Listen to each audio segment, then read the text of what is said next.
Hello, my name is Arthur Brown. Welcome to my YouTube channel. Today, I want to tell you a little bit about myself. I am one of the top 1% mortgage lenders in the United States. I pride myself in saying that because I could have easily said I'm top 0.0005% of minority mortgage lenders in the United States. Didn't do that. I consider myself to be an equal. Also, I want to tell you a little about what I'm passionate in. I'm passionate not only in building generational wealth for my clients, but also purchasing real estate. And I don't mean just real estate. I mean real estate. So I'm going to take you on a journey about my story, growing up in Gary, Indiana, growing up in the projects, being raised by a single mom, and those are the things that I want to start off by saying. So with that being said, let's roll. Let's do this.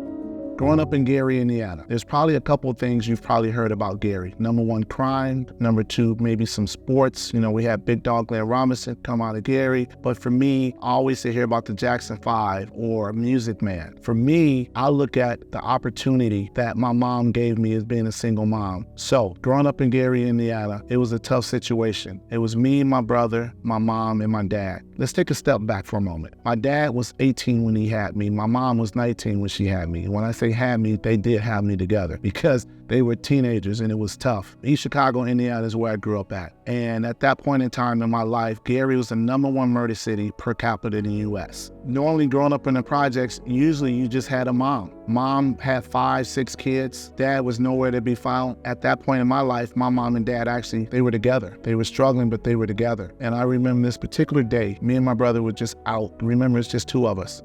And we fought these brothers. It was probably like 5 or 6. And I watched as my brother was getting pummeled. I just froze because I'm 5, 6 years old trying to figure out what the heck is going on. We go home. My mom looked right at me and said, if you ever let your brother get beat up like that again, I won't beat you or you know what. And from that moment on, I realized that it was be all, win all. And what I mean by that is I had to make sure that I had to be the big brother for my little brother. As that years went on, we being in the projects, we played other neighborhoods and sports. And that's when I realized that I was pretty good. I was pretty fast. I was pretty good at football, basketball, and track. As I transitioned over into high school, I built some relationships. One of my particular relationships was one of my good friends. And I'm not going to mention his name, but I'll tell you about him here in a moment. As I got into high school, I started to cater towards track. That was going to be my bread and butter. If you know anything about Gary, again, Gary Lew Wallace High School is where I went. And there was a particular young lady who was convicted of murder. She was the youngest person to ever be convicted to death row in Gary, or actually in the state of Indiana. It was mind-boggling because her and another individual went out, and her name is Paula Cooper. You can Google her. She has since passed away. We are all pretty much the same age, 16 years old. Eventually, she was taken off of death row. She convicted to life. And eventually, she got out of prison, I want to say around 44, 45. Since passed away. But the crazy, ironic thing about this is I had another good friend of mine. He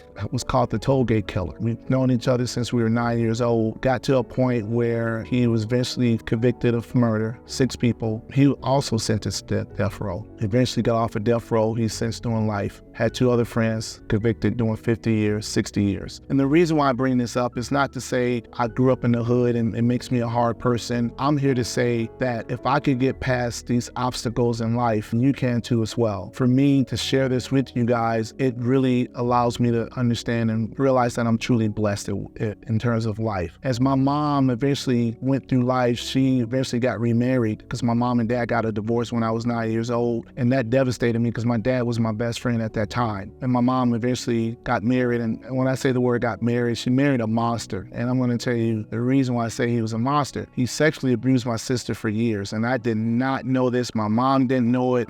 Nobody in my immediate family knew this. Me being the big brother, you realize when you hear those things, maybe I didn't step up. I wasn't the role model that I thought I was. I remember an incident that happened. I was probably like 13, 14 years old. I think I said something smart to this guy, and he went to the bedroom, he came back out, and he brought in a 9mm and put it straight to my head like this. And I just froze. I couldn't believe what was happening. I looked right at my mom. I'm like, Mom, are you going to do something? She couldn't do anything. So right then and there, I realized that in order for me to be mentally strong in this world, especially in Gary, Indiana, Indiana, I had to focus on just me, and I did. Sports was my haven. It was what made me breathe and live, and eventually I got to a point where I realized I was pretty good. Like I said, I was ranked in the top in the country in the 400 hurdles, and I had chosen I was going to go to Purdue University, initially not for sports, just to go. I got accepted. And then one day, my best friend reached out to me and said, hey, I think we could go to ITT Technical Institute and we could get our degree in 3 years. And for me being 18 years old at that time, I'm like, you know what? I'd rather do 3 than 4 years. So hell yeah, let's do this. So I went to ITT Technical Institute. Within 3 months, I realized, what the hell did I just do? I was like, I screwed up my life. My mom was a single mom at that point. She had divorced that monster who was sexually abusing my sister for so many years, which at that point in time, we still didn't know. And we got to a point where, or I got to a point where I didn't have anybody to call to help me mold myself into my direction that I wanted to go in life. So eventually, guess what, guys? I was working 3 jobs at a time to save money. I was working at McDonald's, Taco Bell, and Target. And one day I had an awakening. I was getting 2 or 3 hours of sleep a day. And I just prayed to God. I said, God, if there's any way you could help me get out of this situation, I promise you, I will not let you down. And within a week, my other good friend who ran track at college at Ball State University reached out to me and said, hey, look, I talked to the track coach about you. You should come out. I think they can get you some money if you made your way this way. So that was my focus. I wanted to get to Ball State University, and sure enough, I did. Got accepted there. I wanted to major in business, guys. One thing to keep in mind, I graduated from high school with a 2.39 GPA. The most math I ever took in high school was Algebra 1. I remember taking Algebra 2. I took the first test and flunked, and I'm like, this ain't for me. I need to get up out of this math class. So it wasn't because I was incompetent. It was because I did not push myself. I didn't have a role model in my life to push me and say, Arthur, you can do this. This is what you need to do. So for me, I wasn't mentally prepared to face the fact of failure. And I remember when I enrolled at Ball State, I wanted to, major in business, like I said earlier, and I had to take basically a pass-fail math class. It was basically fractions, division, blah, blah, blah. I flunked it. I was devastated. I was thinking, like, should I drop out of school? Should I try to finish? And then to top things off, I was a Prop 48. And if anybody knows, back in the day, a Prop 48 meant that you did not score high enough on your SAT or your ACT scores, and your GPA wasn't high enough to allow you to be eligible to compete at D1 sports. So my first year, I couldn't even compete. I could practice, but I couldn't compete. But you know what? I realized that I wanted more out of life, that I was not going to just satisfy, because what motivated me was those 3 jobs that I had back in Fort Wayne, Indiana. And I knew I did not want to go there. So eventually I got into that rhythm of being into college, and I finally got a chance to compete, play as a fraternity. I felt confident, but the crazy thing is I was still hovering right around that 2.35, that 2.4 GPA. And then one day, my friend, we talked, and I'm like, you know what, man, I'm going to start walking around the campus with a briefcase. And he said, a briefcase? I said, yeah, I want to feel important. I didn't know what I wanted to major in terms of out of college. I knew my undergrad was going to be business, but as far as my degree in life, I didn't have a clue. So here I am walking around college campus with a briefcase, not knowing what the heck I was going to be in life, but I was motivated. It made me feel good. And you guys know that saying that if you dress good and you look good and you smell good, you're going to feel good. Well, that was me when I was 20, 21, 22 years old. Eventually, I graduated from Ball State University. When I graduated from college, I had 2 options. Me and my girlfriend at that time, she was there for me my senior year in college, and it was either moving to Atlanta, Georgia,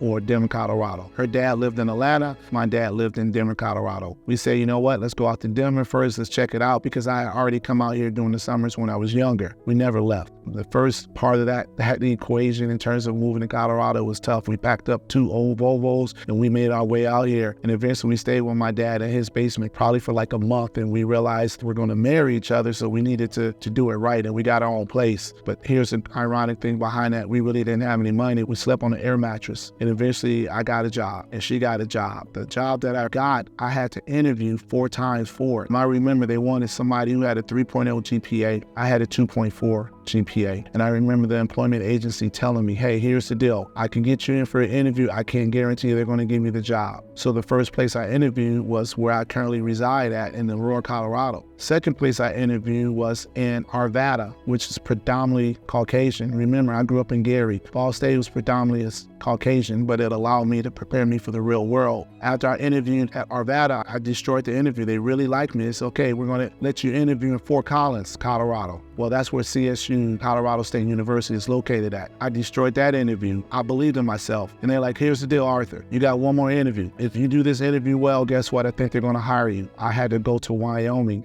I didn't know where Wyoming was at. I drove to Wyoming. I killed the interview again. They hired me. But the one thing is I went through employment agency, which meant they had to take a percentage of my salary. Well, my salary was probably $24,000 at that particular time. Well, think about it. If they're taking 18%, I'm probably netting somewhere right around $18,000, $19,000. So that was my salary when I first started out of college, was $18,000, $19,000. But you know what? I had a job. I exceeded my expectations on what I thought I could do. And that gave me more and more motivation and confidence to pursue what I ultimately wanted to do. And that was to be a mortgage lender. And the reason why I say that is because that job that I had, guys, I remember looking, one day I did what they call 90-day same as cash discount tires, right? Where somebody would go in and buy 4 tires. And those 4 tires, either you're paying for them right there on the spot or you don't have the money and you finance it for a period of time. So every day I would manage those accounts. And one particular day, I remember looking at this guy's account. I'm like, man, this guy makes good money, $9,000, $10,000 a year. I want to see what does he do for a living. So I reached out to him. Hey, well, no shame in my game. He basically said, hey, this is what I do. I said, can I pick your brain? Can we go out to lunch? Blah, blah, blah. He said, you know what? Let's do this. Why don't you meet me at an event? It's called Amway. And if you've ever heard or knew what Amway is, it's basically a product pushing tier type of deal. And I remember going there, I'm like, man, I'm not trying to sell no Amway. I want to get in the mortgage business. And at that point, I realized that he wasn't trying to help me. He's just trying to get me underneath his business model. So fast forward, I decided, you know what, this is not for me. I eventually left that company. And I remember I went to another company, and that particular company allowed me to be who I wanted to be, but they were not paying me any money. But in the back of my mind, I wanted to do the same thing that that guy did. And I had to figure out how to do that. And I remember calling this particular finance company. I would call them over and over and over. And finally the guy said, you know what, come on in, let's meet. He said, this is the deal. I'm going to hire you because of 2 reasons. Number one, we're opening up a branch in a predominantly Black neighborhood. He didn't really say that, but I knew what he was getting at. And then also, as much as you called me and picked my brain on this business, if you're that dedicated, that motivated, I think you're going to do amazing. So guess what? He hired me.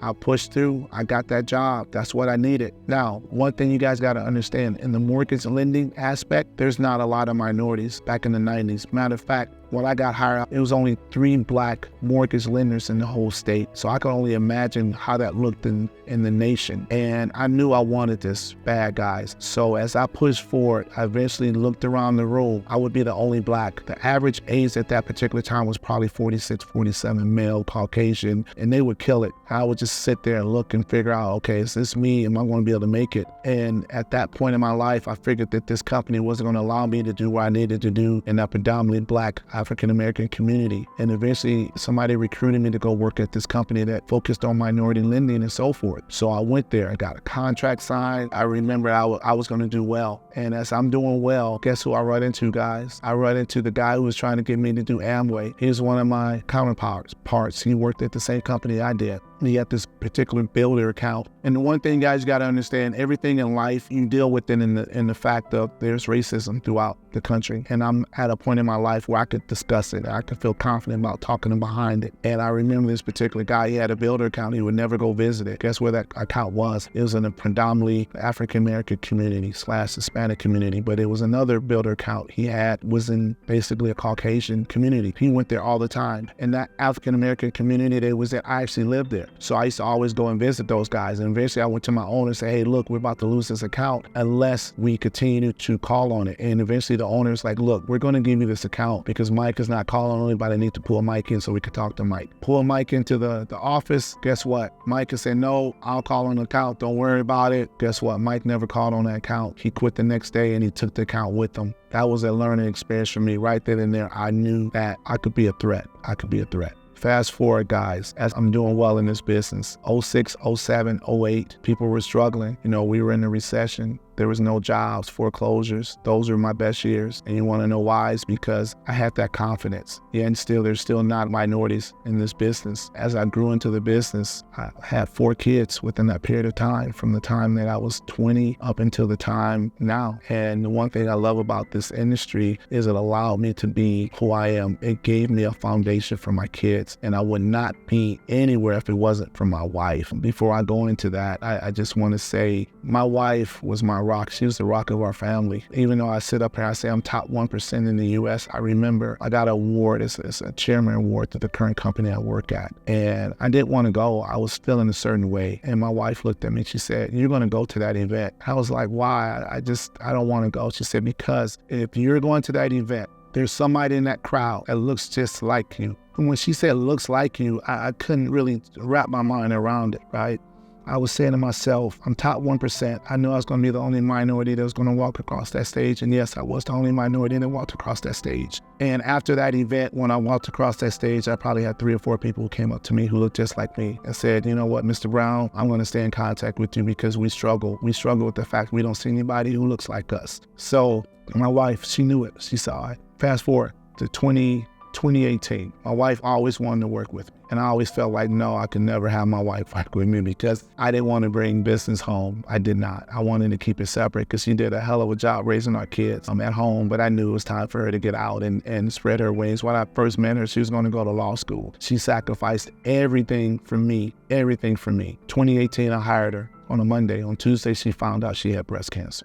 It was devastating. But the thing is, it's nothing. She'll get past it. Do some chemo, radiation, we're good to go. Well, it was probably one of the most aggressive breast cancers you could have, triple negative metastatic breast cancer. It was so aggressive. So it took my wife in April of 2020. And the crazy thing with COVID, I tell people this all the time, so many people were lost to COVID. COVID was actually almost a blessing in disguise for my family because everybody was there when my wife passed away at home, and we got a chance to be there with her. And 2020 and 2021 were my 2 best years ever in the industry. I made over 7 figures. I'm not here to brag or boast about it, but she allowed me to focus on what I needed to do for my family because she knew that if I didn't, I wouldn't be a help to anyone, right? And I made a promise to her before she passed away. I said, "You know what? We're going to let your legacy live on." So what I did was my kids started a foundation. And what we do is give out scholarships to student athletes of color. All 4 of my kids have competed at either D1, D2 level in track and field and football. So to this day, the last 3 years, we've given out scholarships to 3 minorities. And that's something that we're going to continue to strive for with that. As I get older in life, it has my kids take over the foundation. My passion is to help people like you obtain and grow and build generational wealth. You're going to follow me through this journey, guys. For me to be where I'm at in life, if I can do it, you can do it. It's going to be baby steps. But guess what? If you believe in me, I got some plans, I got some tricks, and they're legal tricks. They ain't no phony tricks, guys. We'll talk more about that, but thank you for listening to me. Just want to say thank you guys so much for listening to my story. If you want to learn more about the mortgage industry, if you want to learn more about the basic steps on buying homes, condos, townhomes, if you want to learn more about being a generational guru, if you want to learn more about owning more than 3, 4, 5, 6 properties, if you want to understand how to build your credit, if you want to understand generational wealth, follow me. I want you to follow me. You need to follow me because once again, I have a bunch of stuff to share with you guys that's going to blow you away. You can follow me on all social platforms at The Arthur Brown, TheArthur Brown. Catch you guys next time. Be ready. Have your notepad, have your pen, have your grandma, your mom, and your daddy, have everybody sitting next to you because it's going to be fun. It's going to be fun. I like to interact, guys. I'm telling you, it's going to be fun. I love educating people. I love educating old people, young people, new people. It don't matter. Black, green, red, yellow, white, it don't matter because all this information that you guys are getting from your friends and family and you're going around in circles, you don't need to do that anymore. See you soon.